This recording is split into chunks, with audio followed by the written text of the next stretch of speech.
Forgotten Manor, Whispers of the Past. A calm, mysterious, and heartwarming bedtime story. Once upon a time, in a quiet little town surrounded by golden hills and whispering trees, there lived two curious best friends named Emma and Steve. The two were known for their endless imagination and love for stories filled with mystery and wonder. Just beyond the edge of their town stood an old manor, forgotten by time, hidden between giant trees whose branches touched the clouds. No one had lived there for over 100 years. Locals spoke of strange sounds coming from the manor at night, and some even claimed it was haunted. But for Emma and Steve, it was a place of dreams and secrets waiting to be uncovered.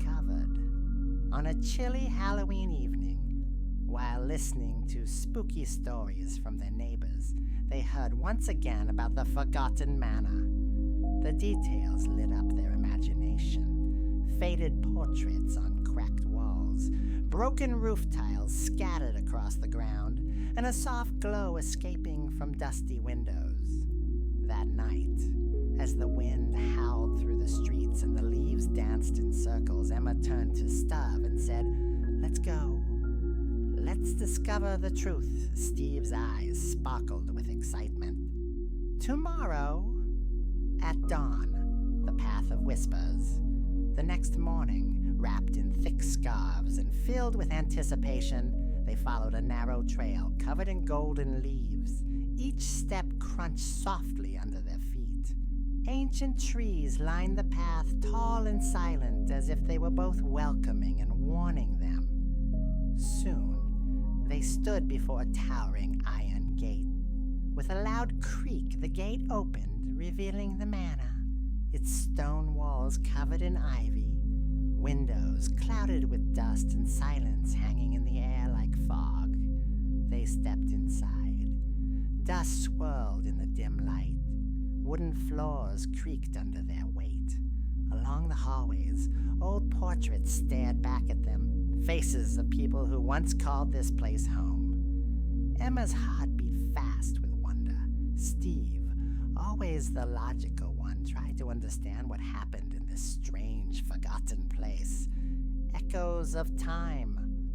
Room by room, the children wandered. They found a parlor filled with furniture covered in sheets. A tall clock stood still at midnight. In the dining room, a long wooden table was set as if waiting for a feast that never happened. In the library, they discovered something special. An old photo album filled with black and white pictures of a family that once lived there. The photos showed smiles, but also something deeper.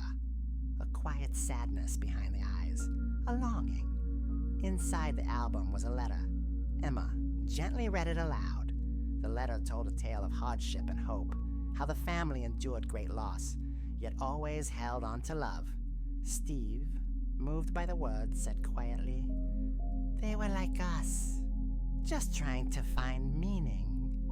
A journey into the heart. In one of the back rooms, they discovered an old staircase spiraling down beneath the house. With trembling hands, they followed it. The air was colder now. But they weren't afraid, not really. At the bottom, they entered a round stone room with a table in the center. Upon the table was a fragile book, its cover worn with time. Next to it, a bouquet of dried flowers. Opening the book, they found more letters, poems, and drawings, snapshots of a family's life, moments of laughter, tears, dreams, promises. Emma felt her eyes sting. "They were real," she whispered. "They lived." They loved. Steve nodded, finally understanding that not everything needs to be explained. Sometimes it just needs to be felt. The lesson beyond fear. As they left the manor, the wind seemed softer. The trees no longer loomed, but swayed gently like guardians watching over the past. The sky above sparkled with stars. Back in their town, Emma and Steve shared what they had discovered, not just about the manor, but about life, about courage, about memories that live on in silence. They learned that fear isn't always about monsters in the dark. Sometimes it's the sadness we carry without knowing. And sometimes the only way to overcome it is to listen, to truly listen, to the whispers of those who came before. The end or the beginning? From that night on, the two friends walked the world with kinder hearts and brighter eyes. They weren't just adventurers anymore. They were storytellers, keepers of a forgotten legacy. And the manor, it still stands, waiting for the next child who dares to wonder, who dares to remember. The Tale of Aloria, the Heart of Kindness. Once upon a time, in the verdant realms of Aloria, where the wind carried the songs of distant mountains and meadows sparkled under golden sunlight, lived two noble siblings known throughout their village for their kindness and bravery, Prince Orin and Princess Lyra. The village of Silverpine, nestled beside the mystical Emerald Forest, was a haven of peace and unity. The people lived simple lives filled with joy, helping one another through hardship with compassion and grace.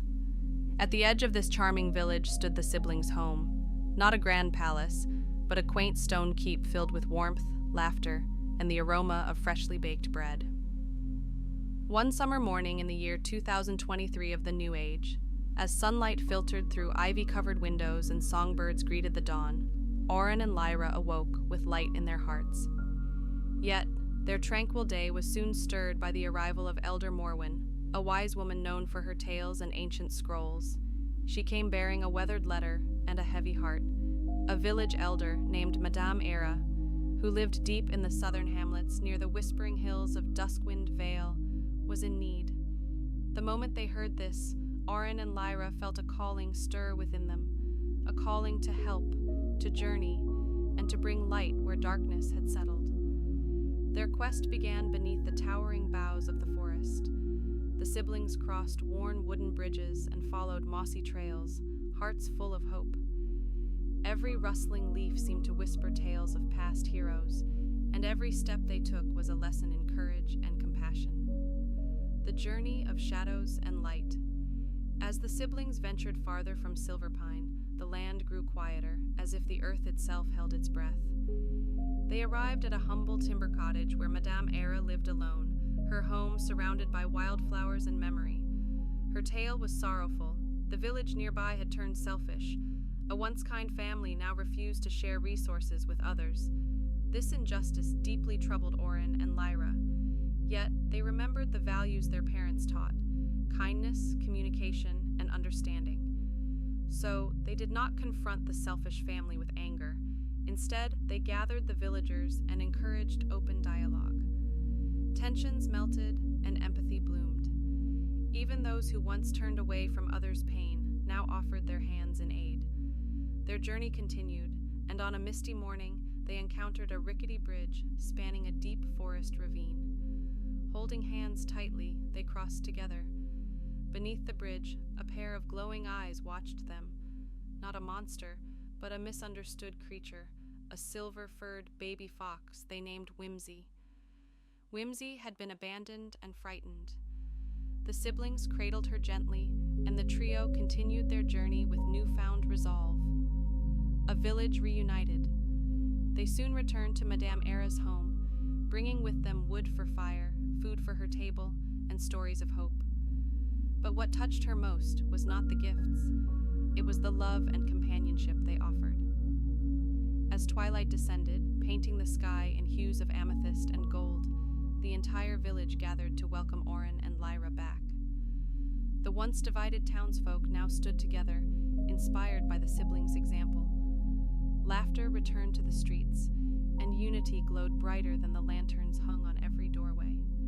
Through this journey, Orin and Lyra had learned the true meaning of heroism, not through swords or spells, but through selflessness, patience, and empathy. They returned to their stone keep not as children, but as quiet legends, their tale whispered by the winds of Eloria to all those willing to listen. The moral of Eloria kindness is the magic that binds hearts. True strength lies not in might, but in the courage to care. The Echoes of Eldenwood. Once upon a time, in a tranquil and verdant village nestled deep within the emerald valleys of Eldenwood, lived a young prince named Kale. Raised in harmony with nature, Kyle spent his days wandering the ancient forests, whispering kindly to animals as if they were old friends. These woods, woven with myths and songs of forgotten eras, had long held secrets that only the brave dared seek. Kyle's family were the guardians of Eldenwood, protectors of justice and balance, but one fateful summer, when his mother, Lady Elira, fell ill with a mysterious affliction, whispers of a rising darkness echoed through the skies. Strange sounds began drifting from the forest at night. The villagers, once calm, grew uneasy. Among them lived a curious and warm-hearted girl named Elin. She was Kyle's closest friend and shared his thirst for truth. Together, they resolved to uncover the cause of the strange happenings. Thus began their journey through time-worn paths and whispered legends, on a quest that would teach them courage, kindness, and the eternal power of friendship.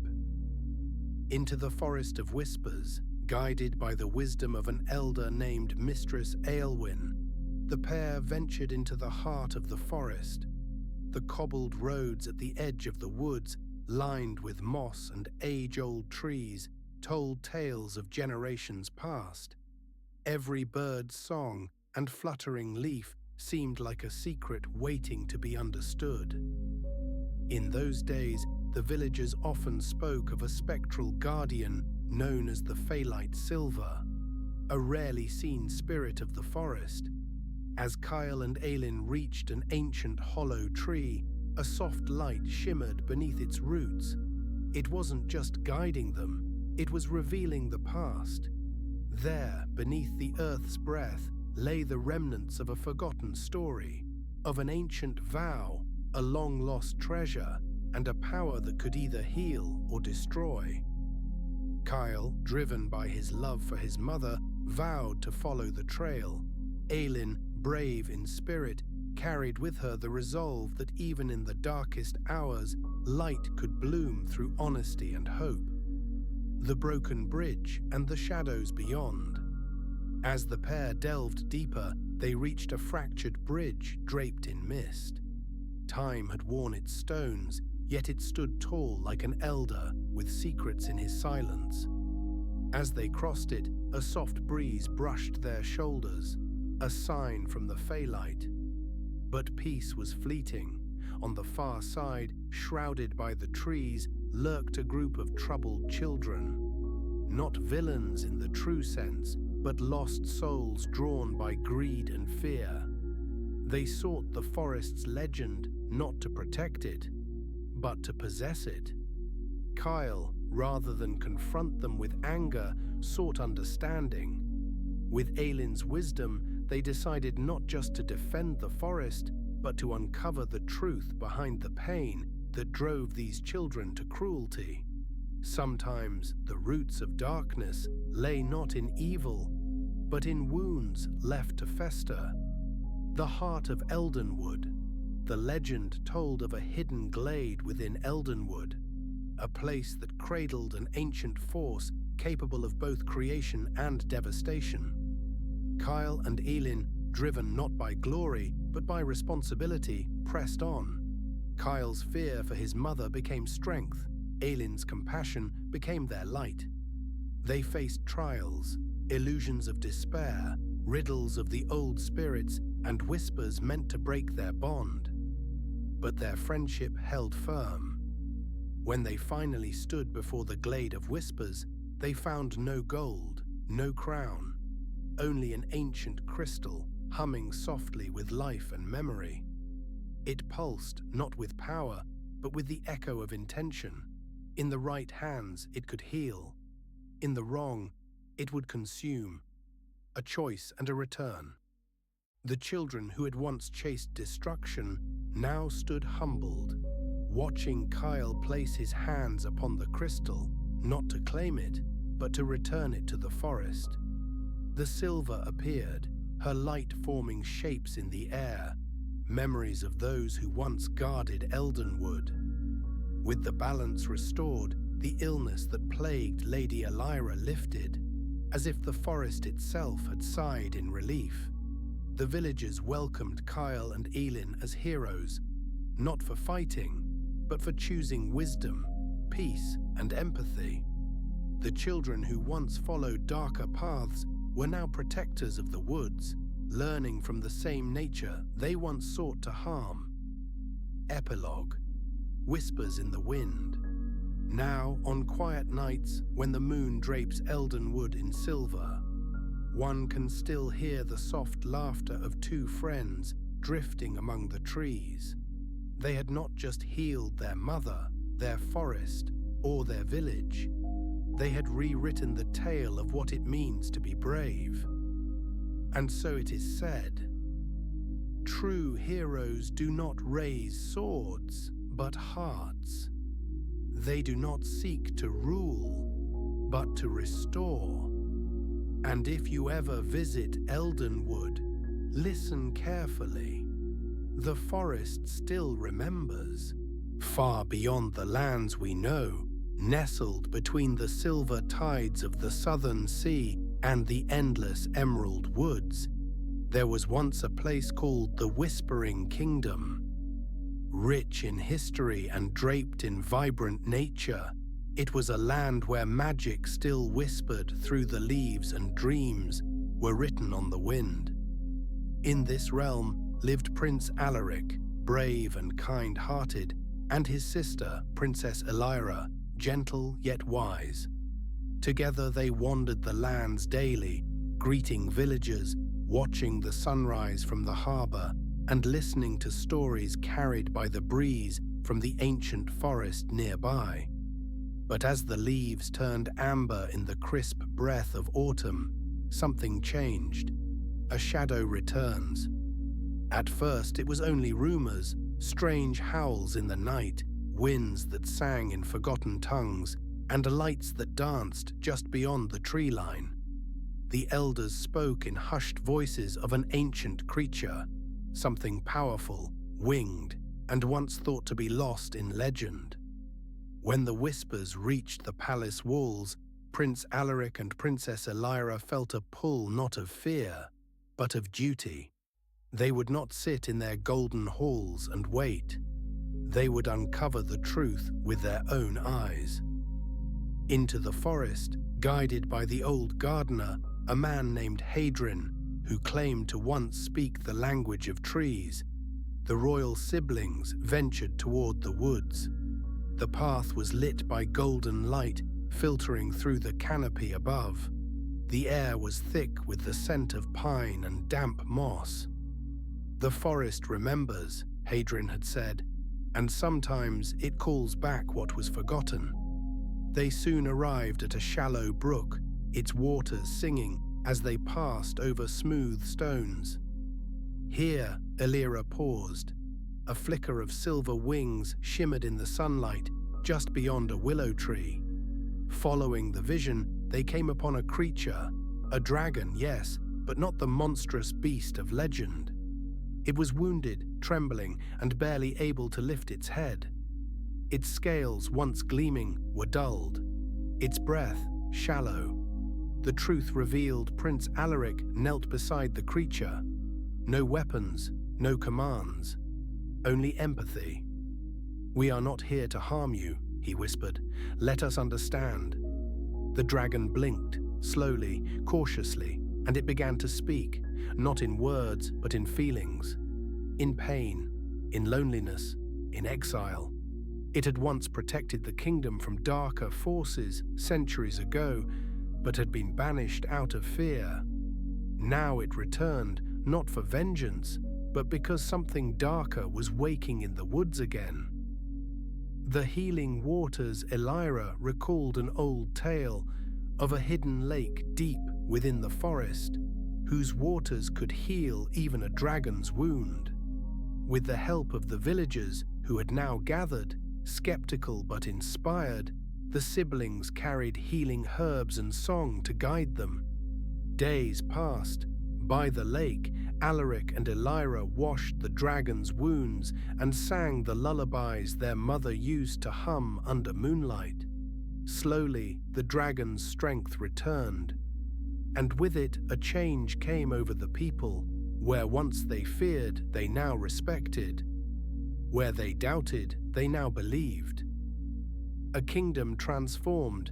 The creature, now called Guardian of the Grove, rose once more to its full height, not as a destroyer, but as a symbol of unity. The people gathered beneath the ancient trees and wept not out of fear, but hope. Alaric and Elira had not only healed a forgotten guardian, but also healed the hearts of a kingdom. And so, from that day forward, children grew up learning that monsters are not always evil, and kindness is not weakness. The stars above shined brighter, the forest sang softer, and the kingdom of whispers lived in peace once more. The end. The Prophecy of Skeldar. By the whispering winds of the north, destiny calls. In the frozen heart of Midgard, beyond the ash-colored cliffs and the howling fjords, stood the ancient village of Skeldar. Carved into the bones of the mountain, it was a place where the wind spoke in riddles, and the stars above remembered the names of warriors long forgotten. Among the villagers lived a boy named Erica, son of no great man, child of no known bloodline. He was quiet, often seen by the cliffs, whispering to the sea. The other boys laughed, but the elders watched, for they remembered a prophecy, a time when a nameless one would rise not from fire, but from silence. And so it began. The Dream of Wolves. One blood-red dawn, Erica awoke gasping for breath. His body was cold, but his eyes burned like twin embers. In his dream, a wolf made of shadow had stood over the great tree Yggdrasil, gnawing at its roots, whispering in forgotten tongues. When the moon bleeds and the sea sings, the nameless shall rise. He ran to the Velva, the village seer, Morgan of the Black Veil, a woman whose voice could shatter silence and stir the dead. She listened without a word, her eyes milky with old magic. Then she spoke. "You have heard the call. The fangs of Ragnarok awaken. You must go to the altar of bones. Erica's fate was sealed. Journey through the frost. With nothing but a carved bone dagger and a charm of runes, Erica left Skeldar. Days turned into nights, and nights into snowstorms. He walked through the frozen wastes, battled hunger and doubt, and once, on the shores of Lake Eldro, faced a spirit that had no name, only sorrow. The ghost spoke in riddles, but Erica listened, and from it he learned the true cost of courage, not the absence of fear, but the will to walk through it. The altar of bones.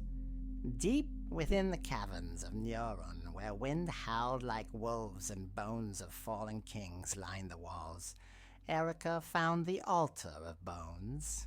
He knelt before it, the dagger in hand. Suddenly the ground trembled. From the darkness rose a creature, a Draugr, ancient and crowned, wrapped in the shadows of the underworld. "Why do you come, mortal?" it growled, voice echoing like thunder.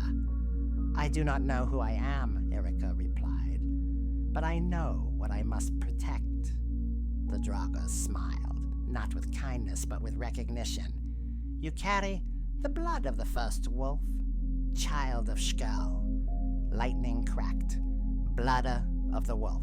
In that moment, Erica saw through the veil of time. He was no orphan. He was the last of the wolf blood born from the union of god and beast, cursed to sleep until Midgard called. The dreams, the whispers, the sea, All had prepared him. The Draugr stepped aside. "Then rise, guardian of Skeldar." From beneath the altar a blade revealed itself. Frostfang, forged from star iron and carved with runes lost to time. When Erica took it in his hand, the cavern shook, and far away, the skies over Skeldar turned black. The final battle. Erica returned to find his village under siege. Warg riders from the east, men with yellow eyes and fire in their breath, had come. But he no longer feared them. With Frostfang in hand and the blood of wolves in his heart, Erica led his people in battle. Fire met ice, steel met bone, and in the eye of the storm, Erica stood alone, his cloak torn, but his spirit whole. He did not fight as a man, but as a storm, howling, relentless, unbroken, the voice of prophecy. When the battle ended, the snow turned red, silence fell, and then Morgan's voice echoed through the valley. "The Nameless has found his name. The child has become the Fang, and Skeldar shall never fall so long as wolves still howl in the dark." The end. The Prophecy of Skeldar. Full extended edition. By the Whispering Winds of the North. Destiny calls. In the frozen heart of Midgard, nestled between the howling fjords and the mountains cloaked in silver snow, stood the ancient village of Skeldar. Built upon bones of elder stone, Skeldar was not marked on any map. It lived in legends, in the breath of wolves and the cracks of ice. The wind there did not merely blow, it whispered secrets. Among its people was a quiet boy, Erica, son of a fisherman orphaned by the sea. Unlike other boys, he didn't wrestle or boast. Instead, he wandered alone by the cliffside, listening to gulls and waves as if awaiting a voice older than time. The village laughed at him, but the old ones did not. They remembered the ancient lines of the Voluspa, passed down by seers long turned to dust. When the Nameless dreams of wolves and the sea sings red with stars, the world shall crack and the forgotten shall rise. The dream that changed the winds, on the eve of the frost moon, Erica dreamt. A monstrous wolf made of mist and shadow stood upon Yggdrasil, howling at a bleeding moon. The sky fractured, and in the silence that followed, a voice older than gods whispered, "The fangs of Ragnarok stir." He awoke drenched in cold sweat. The trees outside bent unnaturally. The stars blinked twice. Shaken, he climbed the mountain and sought out the Völva, Morgan of the Black Veil. She had lived longer than time dared to count. Her blind eyes glowed faint blue, and her voice could silence ravens. He told her everything. Morgan stirred the coals. Her face tightened. "You are the Nameless. The dream is the call. You must go to the altar of bones. If you delay, Skeldar shall burn in silence." The path of trials, Erica set forth alone, armed only with a charm of runes, a bone dagger, and the weight of fate. Through the weeping forest, where trees whispered madness, through the glass lake, where drowned souls screamed beneath the surface, he marched onward. In the mountains of Eldra, he met a giant chained to a stone, cursed by Odin to speak only in riddles. Erica listened, and from this ancient soul, he learned that fear does not end when danger ends. It ends when you accept it as part of your blood. The altar of bones, at last. He reached the Cavern of Kings deep beneath the ash-covered cliffs. The altar of bones stood silent, carved with runes long forgotten. He knelt. A chill wind passed. From the darkness stepped a Draugr king crowned in black iron, cloaked in void. "Why have you come, orphan?" "I have no name," Erica said, "but I carry a world on my shoulders." The Draugr's hollow gaze locked with his. "You carry the blood of Skull, First of the wolfkin, you were born not of man, but of silence and frost. A blade emerged from the altar, Frostfang, glowing pale blue, forged in the heart of a dying star, the siege of Skeldar. He returned to find Skeldar under siege. Warg riders from the east, corrupted by greed and ancient curses, had come to claim what was never theirs. The skies cracked. Irica, now transformed by truth, wielded Frostfang not as a sword, but as a voice of the gods. With every strike the wind roared, with every cry the snow obeyed. He fought like a beast, like a ghost, like prophecy fulfilled. And when the battle ended, only his breath remained, the final word. The villagers gathered, staring at the boy they once mocked. Morgan stepped forward, her voice clear as winter's bell. The Nameless has claimed his truth. The wolf does not ask permission to howl. From silence he came, and in silence he has saved us all. Epilogue, the Whispering Tree. Years later, children would gather around the Whispering Tree where Erica planted Frostfang. They say the tree glows on nights of red moons, and if you listen closely, it hums a name only the wind remembers. His story lived on, not just as a tale of courage, but as a reminder. The smallest howl may awaken the sleeping gods. In the frozen reaches of the north, beyond the fjords of Svalmor and beneath the dancing auroras, there once stood a kingdom built of fire and iron, Valderheim. Ruled by King Halvar the Stonehand, Valderheim was not known for its gold, nor for its trade, but for its warriors, men and women who wielded axes as if they were extensions of their arms, and whose battle cries echoed across glaciers like the roars of ancient gods. But this story, this is not about conquest or glory. This is about the last flame of Valderheim, a prince, forgotten by his people in the war that would carve his name into the wind. His name was Eirik. Eirik was born under a blood moon, the second son of Halvar, destined for the shadows while his elder brother Roderick basked in prophecy and praise.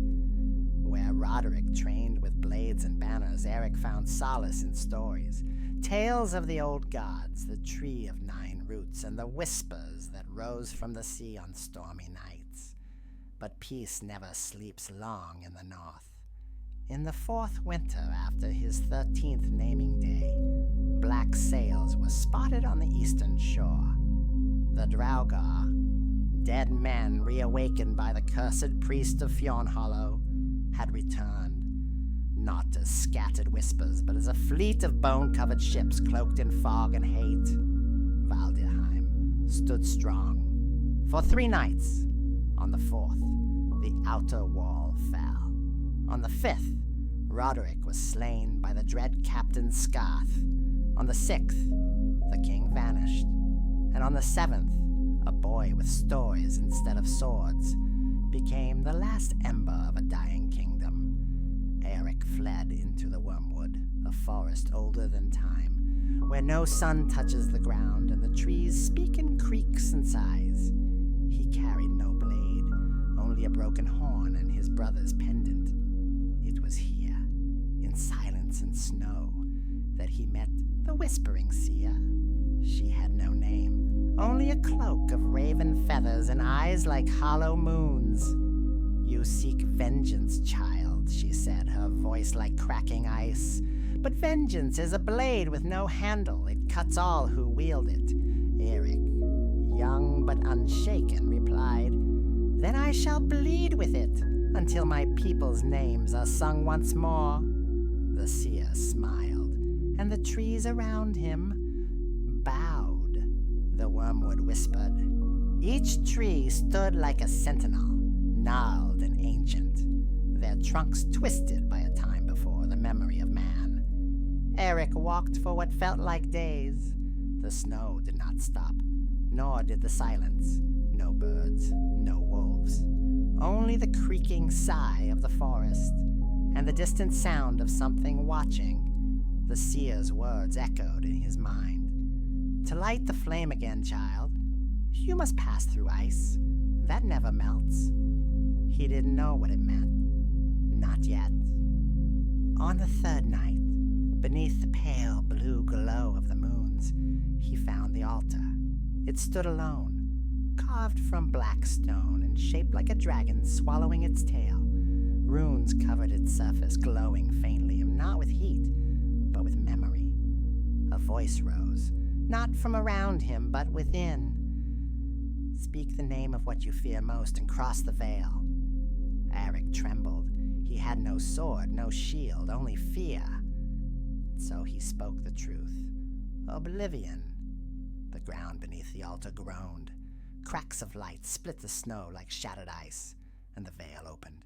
He fell, not down, but through time, through silence, through a darkness thick like oil. And then he stood, not in the wormwood, but in a hall of frost and shadow.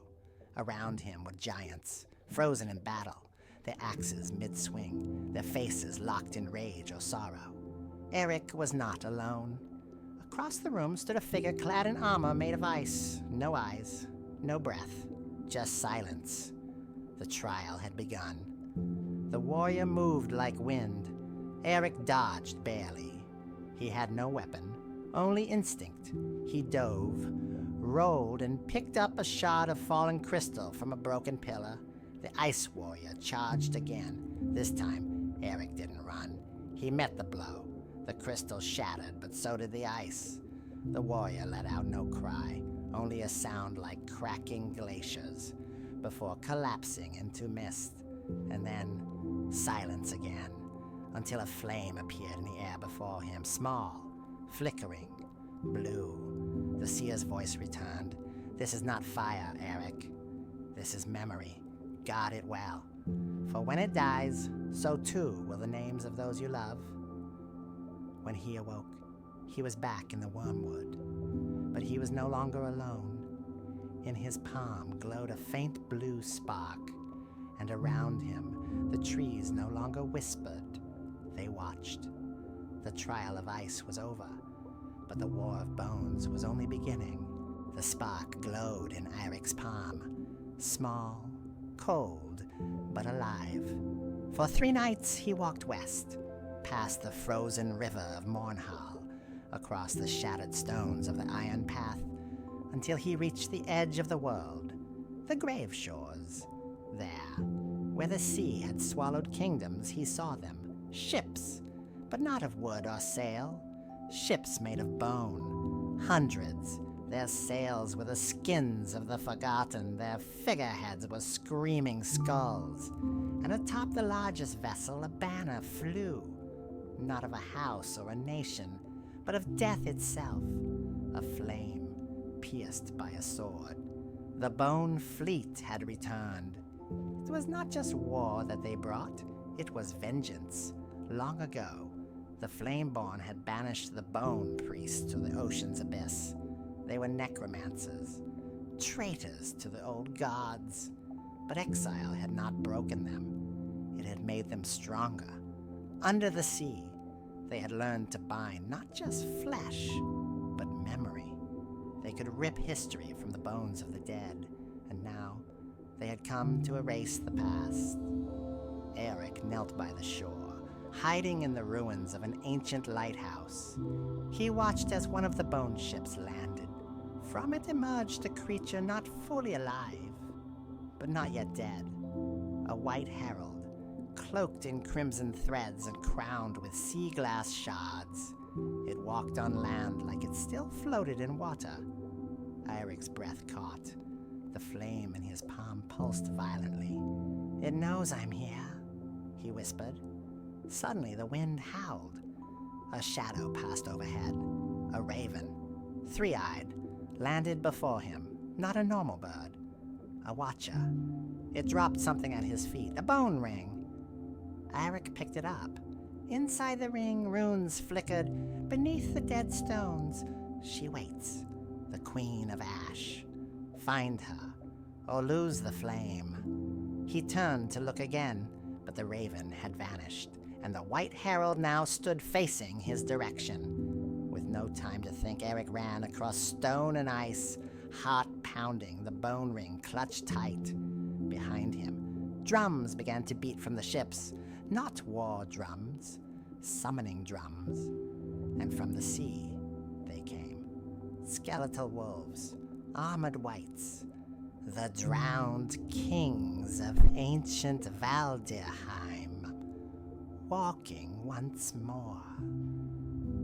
The War of Bones had begun. The wind burned Eric's face as he ran. Behind him, the Bone Fleet's drums thundered like an approaching storm. But ahead, nothing but stone and silence. He had reached the Dead Stones, a desolate canyon where even the wind forgot to scream. No trees, no birds, just shattered monoliths, rising like broken teeth from the snow. In the center stood an altar, carved not of rock, but ash. Eirik approached it slowly, the bone ring in his palm glowing faintly. He placed the ring on the altar. Suddenly, the ground trembled. The ash began to rise, swirling around him like a storm of dust. And from the center of the storm, she emerged, tall, robed in tattered flame-red silk. Her face was veiled in smoke. In her hand, a sword made of black crystal, Hyla. Burning faintly from within, the Queen of Ash, the last high flame-born. "You carry the spark," she whispered. "Oh, but you carry the price." Eric fell to one knee, the flame in his hand now blazing, uncontrollable. "They've returned," he gasped. "The Bone Fleet sails again." The White Herald walks. "The world, it will burn." She stepped forward. "No," she said calmly, "it will freeze. The Bone Priests seek not fire, but memory. They will erase all things that were the first vision." The Queen placed her hand on Eric's forehead. His eyes rolled back, and he saw a battlefield, mountains in the background, rivers of blood on snow. Thousands of warriors clashed, some with skin, some just bone, and above them all, a monstrous creature with antlers of ash and eyes of blue fire.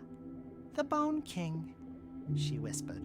"He was once one of us, one of the Flameborn, until he burned the wrong temple. Return of the Last Order." Eirik awoke with a gasp. The Queen stood above him, her eyes glowing faintly. "You must find the Lost Orders," she said, "the Pyre Lords of Emberhall, the Storm Blades of Asvaran, and the Veil Watchers of Drymere. Without them, no army can stand." Eirik clenched his fists. "And if they won't join me?" She leaned close. "Then burn their banners and light your own." The Ash Rite. Before he could leave, she reached into the altar and pulled out a relic, a dragon-shaped mask, forged from volcanic glass and etched with runes. "This belonged to your father," she said. "He was the last flame-bound general. This will help you speak to fire." Then she turned to the sky. "Tonight, the Bone Fleet lands in Valdirheim. You have 3 nights. After that, the rivers will run backwards." She raised her hand, and the canyon floor split in two, revealing an underground path lit by torches that had not burned in centuries. Eirik stepped onto the path. Above, the Queen vanished into ash. Behind him, the world groaned with the weight of war. He was no longer just a survivor. He was now a flame reborn. The Ash War had begun. In the frozen lands beyond the howling fjords, where no sun had risen for 7 nights, Eric rode alone. His cloak, soaked in blood and ice, clung to him like a second skin. The wind whispered names from the dead, names he once called brothers. He had crossed the White Morn Pass, survived the Vale of Wraiths, and now stood before a forgotten valley. Far ahead, piercing the mist like broken teeth, stood the Asvaran peaks, blackened mountains older than the gods. They say a storm lives there, a storm not made of thunder, but of vengeance. The Forgotten Order. Long ago, the warriors of Stormblade Keep trained in secret atop the Asvaran cliffs. They were not ordinary men. They wielded wind as sword and lightning as shield. Their order vanished the night the moon turned red, leaving behind only echoes, and a warning carved into stone. We were never your saviors. We were your last defense. The haunted fortress Eric climbed through frozen ash and bone. Inside the ancient keep, he found bodies standing upright, their eyes glowing faint blue, unmoving, yet watching. These were the bound ones, fallen Stormblades, cursed to remain. One stepped forward, armor cracking, voice like thunder wrapped in whispers. He returns. The one who holds the flame of Sigdrasil. Eirik didn't speak, his blade did.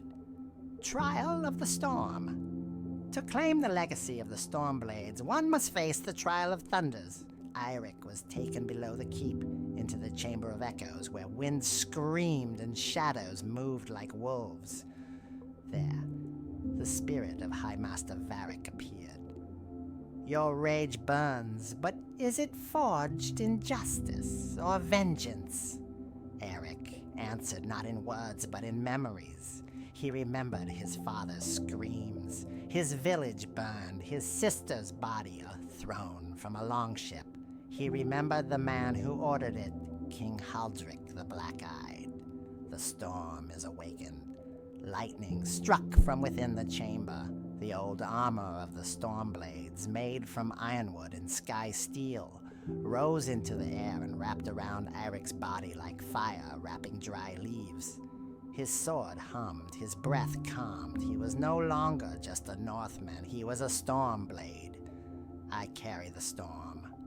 I am the thunder that follows Silence March to the Black Coast. With a war cry that shook the valley, Eric descended from Asvaran. Behind him, the dead Stormblades walked once more, vengeful, bound by oaths older than time. The sky grew darker, yet stars lit only his path. His target, the Black Coast. His mission, to kill the king who started it all. But ahead, in the shadow of the Sea of Daggers, a dark army waited, led by the king's son, Prince Malric, a beast in man's skin, and a master of blood magic. The ride through night. The ground trembled under the boots of the Stormblades. Eirik rode at the front, his armor shining with runes that pulsed with lightning. Behind him, warriors bound by death, neither fully alive nor dead, marched through the frost-covered woods of the east. The sky bled blue. The moon cracked open like an egg, spilling mist across the land. He was coming to the Black Coast Fortress, to end a bloodline, to rewrite fate. The Fortress of Echoes. King Haldric stood atop the fortress, wrapped in obsidian armor forged in the heart of a dying volcano. His son, Prince Malric, stood beside him, tattoos glowing red from forbidden blood magic. They watched this army approach. So, the boy returns, Haldric muttered. He is no longer a boy, Malric replied. He is the storm. The battle begins. It was not a war, it was a reckoning. Arrows darkened the sky, magic crackled, screams were drowned by thunder. Eric leapt from his horse, blade blazing like the northern lights. Every swing carried wind. Every scream fed his rage. The Stormblades followed like shadows. The fortress bled from its cracks. Prince Malric descended like a serpent, wielding magic that tore the sky. You are just a man, he snarled. No, Eric growled. I am the vengeance of every name you burned. They clashed. The duel of blood and thunder. Eric and Malric's battle shook the earth. Fire met lightning, steel met bone. They fought atop the throne bridge, a narrow path hanging above a pit of ghosts. Malric summoned the spirits of fallen kings. But Eric had the storm on his side. With a roar, he shattered Malric's magic. With a final scream, he drove his blade through the prince's heart. The bloodline ended, but the sky wept. The final confrontation. Eric limped toward the throne room. There sat Haldric, the king who stole his sister, burned his village, and cast him into hell. You want my crown? Haldric laughed. Take it. Eric looked around. So much blood. So much fire. I don't want your crown, he said. I want your silence. And with one swing, the storm ended. After the thunder, the sun rose over the Black Coast for the first time in 40 years. The storm was over. Eric walked away from the fortress, armor broken, blade cracked, but heart at peace. Behind him, the fortress collapsed into the sea. He would not return to kingship. He would become a myth, a name whispered by firelight. Epilogue. The songs they sing now in villages across the fjords. Old skalds sing of Eirik Stormblade, the man who rode with ghosts, the man who ended the bloodline of tyrants, the man who carried a storm inside his soul. They say, when the sky rumbles, it is not thunder, it is Eirik, reminding the gods that man too can become legend.